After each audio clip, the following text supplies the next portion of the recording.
Hi friends, అందరూ ఎలా ఉన్నారు? బాగున్నారా? దొండకాయలు క్యారెట్ ముక్కలు చూపిస్తుంది. కొత్తగా ఉన్నాయి అనుకుంటున్నారా? దొండకాయ సాంబార్లో వేసి ట్రై చేయండి, సూపర్గా ఉంటాయి, కొత్తగా ఉంటాయి. క్యారెట్ ముక్కలు సాంబార్లో వేస్తే ఇంకా బాగుంటాయి. పప్పు బెండకాయ ముక్కలు, పప్పు ఉడుకుతూ ఉంది. పప్పు ఫాస్ట్గా ఉడకాలంటే ఎండు కొబ్బరి కానీ పప్పులో వేసినట్లయితే ఫాస్ట్గా ఉడికిపోతుంది. నేను వీడియోలు పెడుతూనే ఉంటాను, అందరూ చూస్తూనే ఉంటారు, కానీ నా ఛానల్ని సబ్స్క్రైబ్ చేసుకోరు, నా ఛానల్ని సపోర్ట్ చేయరు.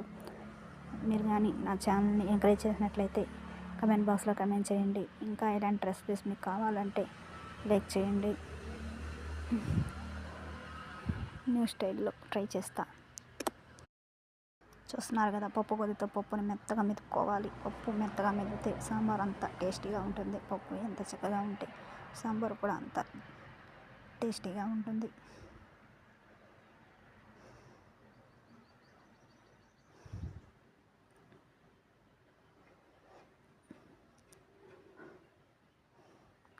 తర్వాత ఆయిల్ వేసుకోవాలి. అంటే సాంబార్కి ఎంత సరిపడిపోతుందో అంత ఆయిల్ వేసుకోవాలి. ఆయిల్ కాగేలోపు